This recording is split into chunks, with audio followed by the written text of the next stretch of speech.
नमस्कार साथियों। Scale up IAS में आपका स्वागत है। इस लेक्चर में हम लोग डिस्कस करेंगे the Hindu opinion analysis of 8 दिसंबर 2025, जिसमें कि we will look at Telangana needs more buses. तो अगर हम तेलंगाना स्टेट की बात करें तो एक काफ़ी इंटरेस्टिंग हम डिस्कशन करेंगे, that is Telangana needs more buses. तो अगर हम बस की बात करें तो ये एक पब्लिक ट्रांसपोर्ट है। It plays a very important role, क्योंकि पब्लिक ट्रांसपोर्ट बेसिकली पोल्यूशन को रिड्यूस करने में मदद करता है। क्योंकि अगर ज़्यादा लोग पब्लिक ट्रांसपोर्ट का यूज़ करेंगे then they will be sharing the vehicle. क्योंकि एक बस में अगर बहुत सारे लोग ट्रैवल कर रहे हैं तो फ्यूल तो उतना ही लग रहा है, एमिशन उतना ही हो रहा है, बट बहुत सारे लोग एक साथ अपनी जर्नी तय कर पा रहे हैं। तो public transport has got its own importance. And Telangana एक प्रॉब्लम फेस कर रहा है, इट नीड्स मोर बसेस। उसी को हम इस लेक्चर में डिस्कस करेंगे। So what are the topics we will look at. तो अभी हाल ही के सालों में एंड अभी recently in the month of October 2025 we saw bus fare hikes in Telangana. उसको हम डिस्कस करेंगे, bus fare hikes in Telangana, what were those hikes, कितने हाइक हुए फेयर। एंड फिर लोगों में भी एक आक्रोश हुआ, specially students, they got troubled because students college जाने के लिए पब्लिक बस का यूज़ करते हैं, तो किराया बढ़ने से उनको भी काफ़ी दिक्कतों का सामना करना पड़ रहा है। तो वो सब हम डिस्कस करेंगे। फिर हम देखेंगे वाई द बस फेयर की प्राइसिंग। आखिरकार तेलंगाना में जो कांग्रेस की सरकार है, आपकी बात, तेलंगाना में कांग्रेस की सरकार है, वो क्यों बस फेयर्स बढ़ाती जा रही है, what is the reason for that, वो हम डिस्कस करेंगे। फिर हम द महालक्ष्मी स्कीम पैराडॉक्स भी डिस्कस करेंगे। तो आपको पता होगा कि महालक्ष्मी स्कीम के तहत तेलंगाना सरकार ने महिलाओं के लिए फ्री कर दिया, like women can travel using public buses for free of cost, जिसकी वजह से हम देख रहे हैं कि पार्टिसिपेशन देख रहे हैं कि बहुत सारी जो महिलाएं हैं उन्होंने पब्लिक बसेस का यूज करना शुरू कर दिया है। तो इसको भी हम बहुत अच्छे से डिस्कस करेंगे, the Mahalakshmi scheme paradox. Then we will look at the false loss making narrative. तो बेसिकली जो भी ये बस चला रहे हैं, they are considering that to be a business rather than to be a public service. क्योंकि अगर हम ये पब्लिक ट्रांसपोर्ट की बात करें, बस एक पब्लिक ट्रांसपोर्ट है, it should be treated as public service rather than a business. तो उसको हम डिस्कस करेंगे कि कैसे ये जो भी बस ऑपरेट कर रहे हैं इसको एज अ बिजनेस मॉडल लेके चल रहे हैं, and the false loss making narrative हम डिस्कस करेंगे। Then we will look at what a sustainable solution looks like. तो we will conclude this lecture with some sustainable solution. Sustainable solution मतलब एक ऐसा solution जो long term solution है। ये it is we will not talk about a temporary solution but a long term solution, a sustainable solution which will solve the problem of public transport using like public buses. तो काफी interesting हम discussion करेंगे इस lecture में। So this lecture will be The Hindu newspaper opinion analysis of 8th December 2025. And the exact title of the opinion which we will be analyzing is Telangana needs more buses. तो सबसे पहले let us look into bus fare hikes in Telangana. So the Telangana government increased Telangana State Road Transport Corporation bus fares in October 2025. So this increase in bus fare was called as infrastructure fare for the clean and green Hyderabad initiative. तो अक्टूबर 2025 में तेलंगाना सरकार ने Telangana state road transport corporation की जो बसें चलती हैं उनका किराया बढ़ा दिया। बढ़ाने का उद्देश्य था for the clean and green Hyderabad initiative, and it was called as infrastructure fare. जो भी एक्स्ट्रा वो किराया वो ले रहे हैं, they were taking in the name of infrastructure fare, जहाँ पे कि उस एक्स्ट्रा जो किराया बढ़ाया गया उसको यूज करके government, Telangana government is planning to procure more electric buses and set up like electric charging stations. So that's the idea. तो कितना किराया बढ़ाया वो भी देख लेते हैं। तो ordinary buses, so +5 rupees for first 3 stages. तो एक स्टेज का मतलब है 3 से 5 किलोमीटर। तो पहले 12 से 15 किलोमीटर तक का अगर आप सफर तय करते हैं तो आपको 5 रुपए एक्स्ट्रा पैसे देने पड़ेंगे। जो भी पहले टिकट प्राइस लगता था, अब 5 रुपए बढ़ा दिए गए। And ₹10 from fourth stage. अगर आप लंबी यात्रा करते हैं, लाइक 16 से 20 किलोमीटर तक की यात्रा अगर आप करते हैं, तो 10 रुपये आपको एक्स्ट्रा किराया देना पड़ेगा। तो ऑर्डिनरी बसेस का ये हिसाब किताब है।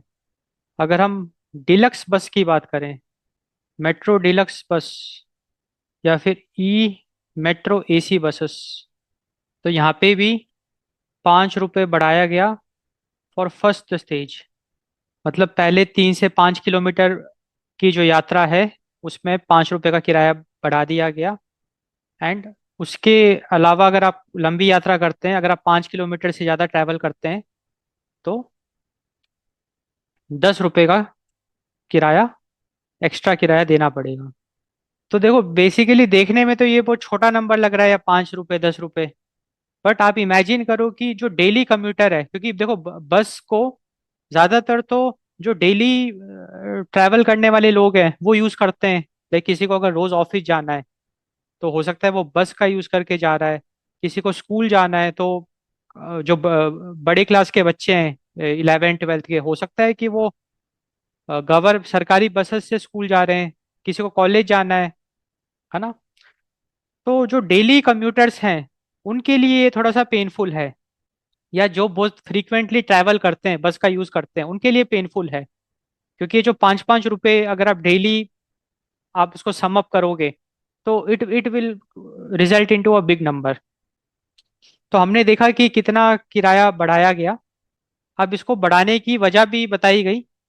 सो the hike is justified as necessary to fund electric bus procurement. मतलब सरकार का ये कहना था कि किराया इसलिए बढ़ाया जा रहा है, it is called as infrastructure fare to support the clean and green Hyderabad initiative to procure more electric buses. So they are planning to procure 2,800 electric buses.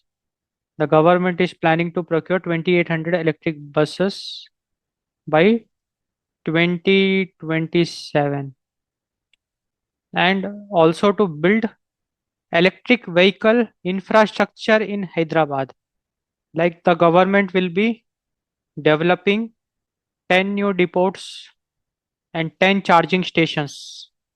अब डेफिनेटली ये जो भी सरकार ने कदम बढ़ाया, तो जो ऑपोजिशन है, तो तेलंगाना में अभी जो ऑपोजिशन है that is BRS and BJP, इन्होंने काफ़ी क्रिटिसाइज किया सरकार को। एंड जो डेली कम्यूटर्स हैं, स्पेशली स्टूडेंट्स एंड जो डेली कम्यूटर्स हैं, उन्होंने भी इसका काफ़ी विरोध किया। इससे पहले भी सरकार किराया बढ़ा चुकी है। So there are also earlier indirect increases like ₹1, which was started taking as to be safety cess in the year 2022। तो 2022 में तेलंगाना की सरकार सेफ्टी सेस के नाम पे 1 रुपए उन्होंने किराया बढ़ाया for every ticket. And also there was the concept of fare rounding to ₹5 multiples. मतलब कि बस टिकट के फेयर जो किराया है उसको इस तरीके से कर दिया गया कि it was always a multiple of 5। Like 15 रुपए, 20 रुपए, 25 रुपए, 30 रुपए। It cannot be 17 rupees. And वजह दी गई चिल्लर, लाइक चेंज अरेंज करना मुश्किल हो जाता था। तो उससे बचने के लिए मल्टीपल ऑफ 5, तो सारे जो किराए थे बस के, उसको मल्टीपल ऑफ 5 में राउंड ऑफ कर दिया, जिसकी वजह से इनडायरेक्टली काफी किराया बढ़ाया गया। तो हमने देखा कि कैसे तेलंगाना में विद टाइम किराया बढ़ता गया। पहले तो 2022 में 1 रुपए का किराया बढ़ा दिया गया ऑन एवरी टिकट, एंड वो 1 रुपए was called as safety cess. सारे टिकट प्राइसेस को 5 रुपए के मल्टीपल में राउंड ऑफ कर दिया गया। एंड अभी अक्टूबर 2025 में हमने देखा कि काफी किराया बढ़ाया गया इन the name of infrastructure fair. अब यहाँ पे अगर हम प्रॉब्लम की बात करें, मतलब एक इम्पॉर्टेंट यहाँ पे पॉइंट हमको डिस्कस करना है। अब पैसेंजर्स के लिए ये कंसर्न ये है कि passengers are paying more without seeing better service.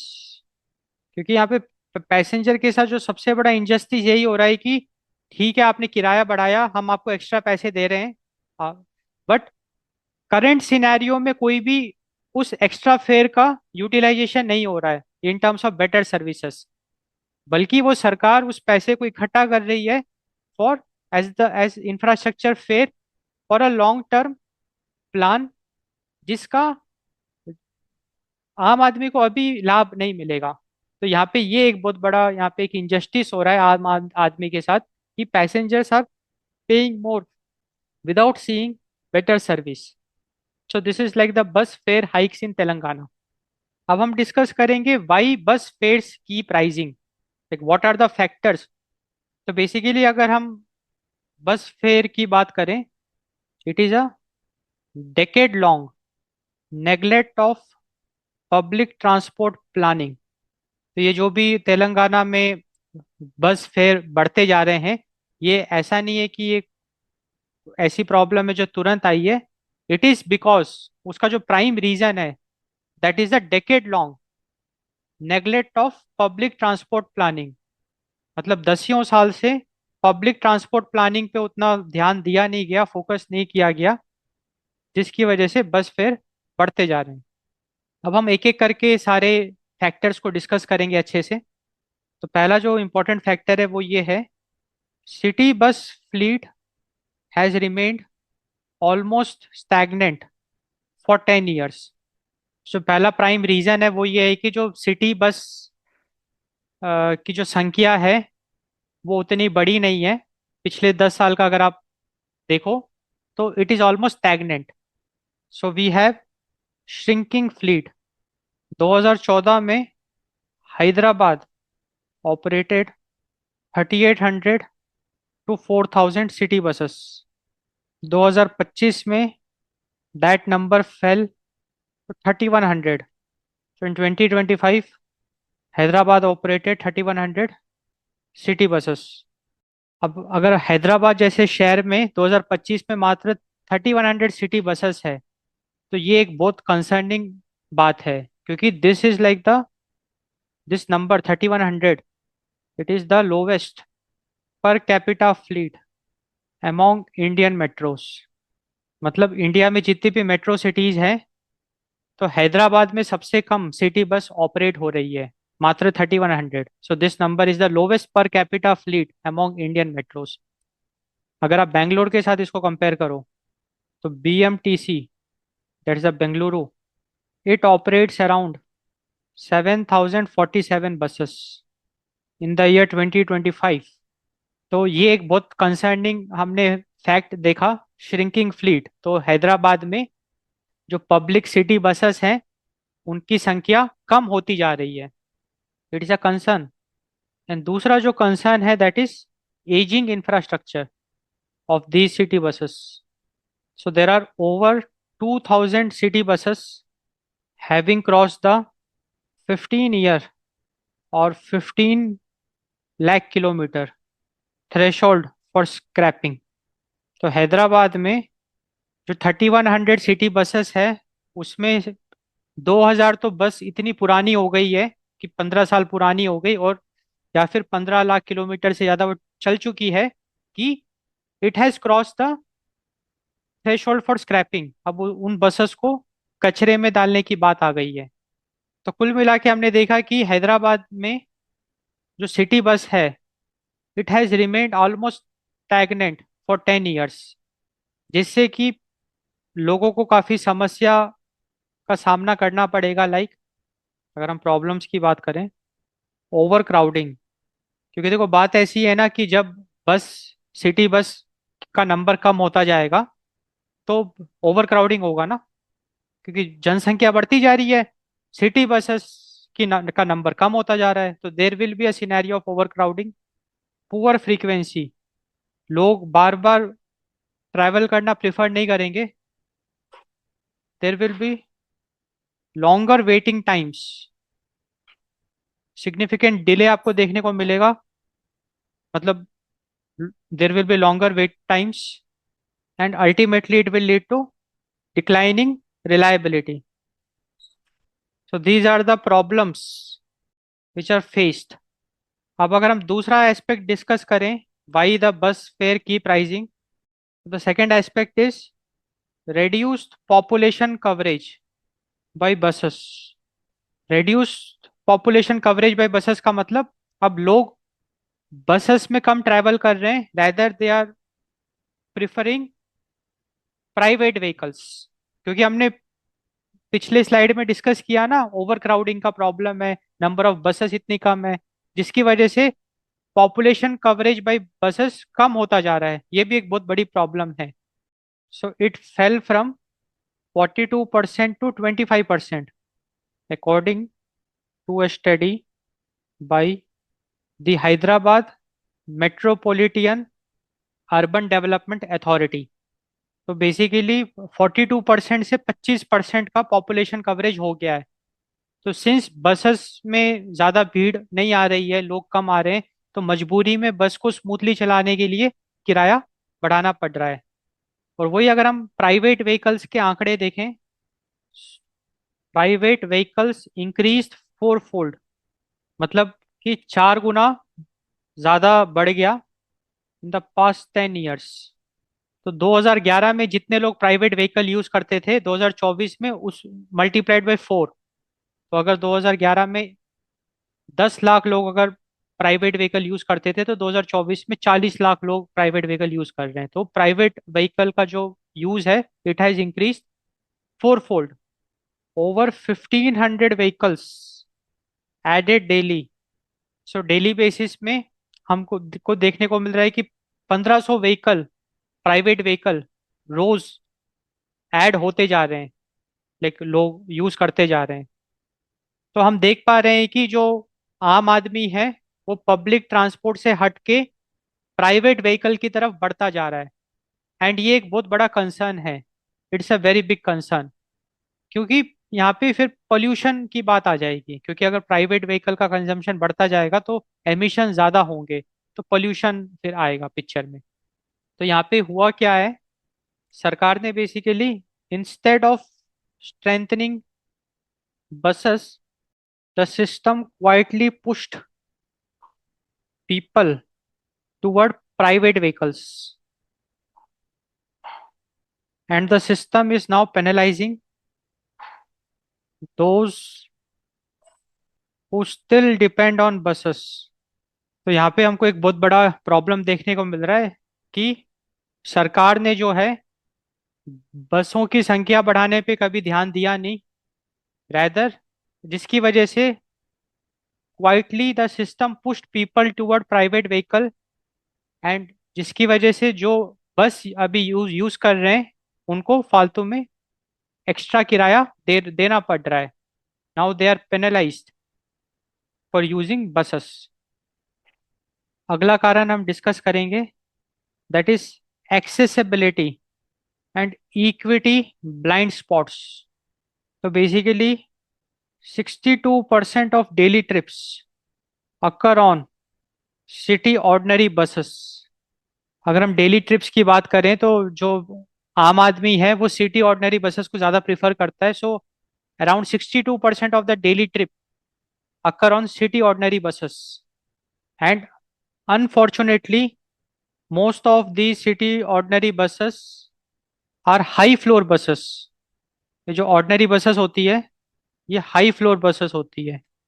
And because of this high floor nature, poor access for senior citizens, क्योंकि हाई फ्लोर बसेस में चढ़ना चैलेंजिंग है, and differently abled passengers, and that's why there is an accessibility issue, जिसकी वजह से senior citizens and differently abled passengers public bus को ज़्यादा prefer नहीं करते हैं, because they are high floor buses and there is an accessibility blind spot, and it is violating the urban transport principle. So here urban transport principle is violated. Urban transport principle. So what is the urban transport principle which is violated? Public transport must be universal, not merely affordable.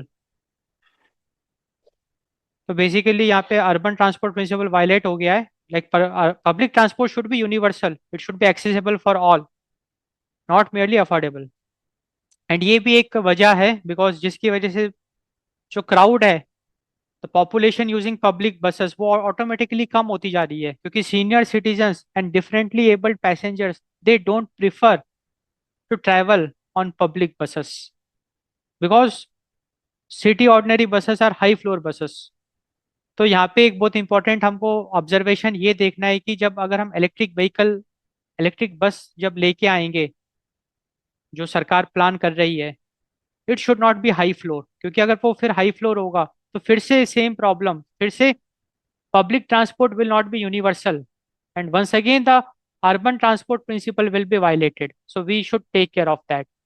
Now the next factor is labor and institutional stability.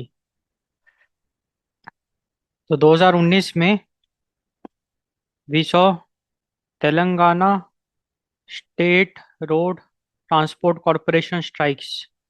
तो 2019 में जो Telangana state road corporation के जो अधिकारी थे, उन्होंने बहुत बड़ी स्ट्राइक करी, एंड इट लास्टेड 52 डेज।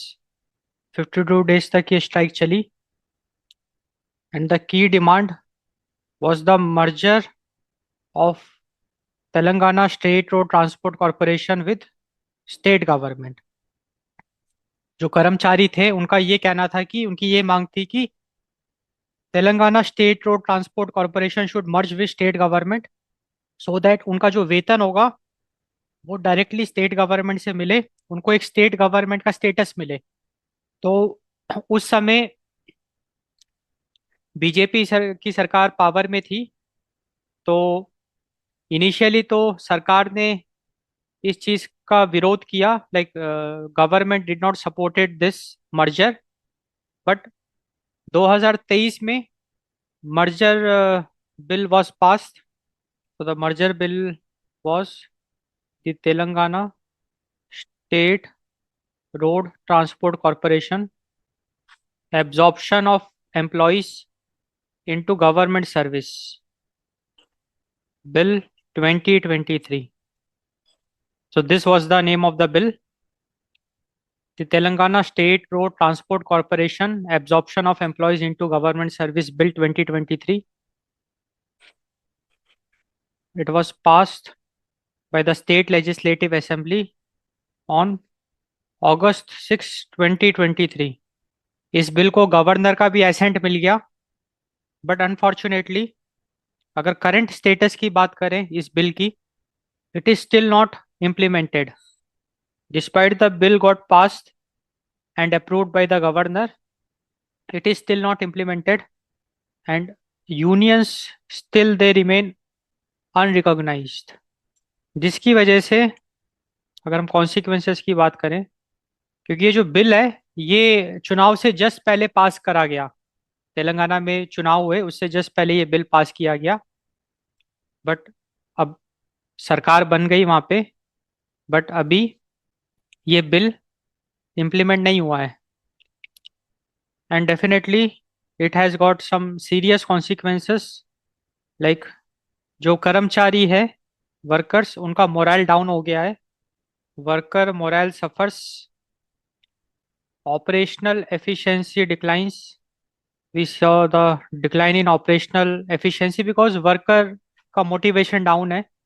जो कर्मचारी है उनका मोटिवेशन डाउन है, तो ऑपरेशनल एफिशिएंसी पे फर्क पड़ेगा। एंड ये जो भी रिफॉर्म्स होने थे, it got stuck. So reforms remain stuck in limbo. तो यहाँ पे एक हमको बहुत इंपॉर्टेंट बात समझनी है। Transport systems collapse when labour is treated as expendable. तो ये भी यहाँ पे हमको ये भी एक बहुत बड़ी प्रॉब्लम देखने को मिली in Telangana public transport, like specially public buses, labour and institutional stability. Now we look at the Mahalakshmi scheme paradox. तो सबसे पहले let us look at what this scheme is about, the Mahalakshmi scheme. So Mahalakshmi scheme के तहत it offers free bus rides for women. महिलाओं के लिए free बस ride, जिसकी वजह से बहुत भीड़ इकट्ठा हो गई। And public transport like public buses में जो ऑक्यूपेंसी है, sometimes it often exceeds 90%। And it also accounts for over 65% of daily passengers. तो महालक्ष्मी स्कीम के तहत विमेन को फ्री बस राइड ऑफर किया गया बाय द गवर्नमेंट, जिसकी वजह से डेली पैसेंजर में मोर देन 65% जो संख्या है वो महिलाओं की है, जो इस स्कीम का बेनिफिट उठा रही हैं। तो basically we can see because of Mahalakshmi scheme increased public transport usage and gender inclusive mobility, because अब पब्लिक बसेस में विमेन का भी पार्टिसिपेशन हमको बड़ी मात्रा में देखने को मिल रहा है because of free bus rides. So that is gender inclusive mobility. अब यहाँ पे हमको एक इम्पॉर्टेंट डिस्कशन करना है। ये जो पॉलिसी है महालक्ष्मी स्कीम, इसके कुछ कॉन्ट्रडिक्शंस हमको डिस्कस करने हैं। Now because of this Mahalakshmi scheme, passengers की संख्या बढ़ गई बिकॉज विमेन पार्टिसिपेशन बढ़ गया। So we can see more passengers, but unfortunately bus का नंबर बढ़ा नहीं। We have same number of buses, so more passengers will travel on same number of buses, because of which we'll see overcrowding, and service quality will also decline. तो यहाँ पे हमको एक बड़ी important बात समझनी है।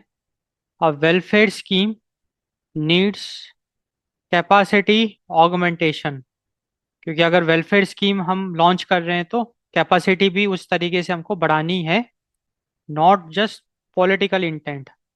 So that's a very important discussion हमने किया कि महालक्ष्मी स्कीम डेफिनेटली बहुत अच्छी स्कीम है, बट उसके तहत सरकार ने कैपेसिटी ऑगमेंट नहीं किया, जिसकी वजह से समस्याएं और खड़ी हो गई।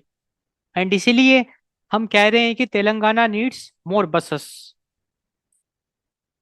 Now will discuss the false loss making narrative. So Telangana state road transport corporation के जो ऑफिशियल्स हैं, they often argue city operations are loss making. अब यहाँ पे एक बहुत इंपॉर्टेंट बात हमको समझनी है। Public transport is a public service, not a profit centre. Also Telangana state road transport corporation के जो ऑफिशियल्स हैं, उनका जो ये स्टेटमेंट है कि भाई city operations are loss making, ये बिल्कुल गलत है। क्योंकि यहाँ पे प्रॉफिट माइंडसेट या बिजनेस नहीं देखना है, बल्कि एक सेवा देखनी है। क्योंकि सिटी बस एक पब्लिक ट्रांसपोर्ट है, it's a public service. And they also ignore the benefits, like public bus की वजह से क्या बेनिफिट्स मिलते हैं। Reduced congestion on roads, congestion कम हो जाता है, भीड़ भाड़ कम हो जाती है ना रोड पे, क्योंकि नंबर ऑफ व्हीकल्स कम हो जाएंगे अगर लोग पब्लिक ट्रांसपोर्ट का यूज करेंगे तो। It will lower the pollution. There will be productivity gains and more importantly health benefits, क्योंकि पोल्यूशन कम होगा, एक्सीडेंट के चांसेस भी कम हो जाते हैं, तो हेल्थ बेनिफिट्स देखने को मिलता है। तो यहाँ पे हमको ये बात समझनी है कि Telangana state road transport corporation should not treat buses like a business. Instead, they should treat it like urban infrastructure. Public buses should be treated as urban infrastructure, like we treat roads, drainages as urban infrastructure. Similarly, public buses should be treated as urban infrastructure, wherein it's a public service. They help in reducing congestion, lowering pollution, and they should not be treated like a business.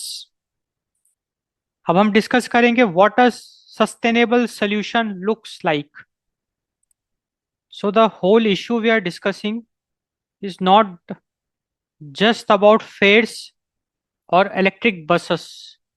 Rather, the issue is about absence of long-term urban mobility planning. The issue is about failure to expand fleet size. The issue is about over-reliance on fare hikes to cover structural neglect. The issue is about ignoring accessibility, equity, and workforce stability. So, a credible public transport revival requires fleet expansion, not just replacement. It requires high frequency, dependable service. It requires low floor, accessible buses. It requires stable labor relations, and it requires viewing public transport as social infrastructure, not revenue machinery. तो हमने कुछ sustainable solution भी discuss किए, like fleet expansion, number of buses should be increase. हमने देखा कि हैदराबाद एक ऐसी मेट्रो सिटी है with the lowest per capita, like number of buses सबसे कम हैदराबाद में है as compare to all other metro cities. We need high frequency dependable services. Low floor buses की बहुत ज़्यादा आवश्यकता है. अगर इलेक्ट्रिक बस भी सरकार इंट्रोड्यूस करती है तो it should B low floor so that it is accessible bye senior citizens. Stable labour relations and public transport should be viewed as social infrastructure, not revenue machinery. तो साथियों, हमने ये lecture complete किया. तो basically इस lecture से हमको public transport का इंपॉर्टेंस समझ में भी आ रहा है, क्योंकि अगर लोग पब्लिक ट्रांसपोर्ट की तरफ बढ़ते हैं, like if they prefer public transport as compare to private transport, तो क्या फायदा होगा? ट्रैफिक कंजेशन ईज होगा. We will see a ease in the traffic congestion. Pollution drop, pollution drop हमको देखने को मिलेगा, जो कि काफ़ी इम्पोर्टेंट है किसी भी सिटी के लिए. तो डेफिनेटली पब्लिक ट्रांसपोर्ट को और ज़्यादा एफिशिएंट, स्ट्रॉन्ग बनाना बहुत एक इम्पॉर्टेंट है किसी भी सरकार के लिए. तो आई होप आपको ये लेक्चर पसंद आया होगा. So do subscribe to this YouTube channel for more such interesting lectures. आप अपने फ्रेंड्स के साथ इसको शेयर करिएगा. एंड कुछ भी अगर आपको डिस्कस करना है, you can comment on this. So thanks for watching, thanks for your time.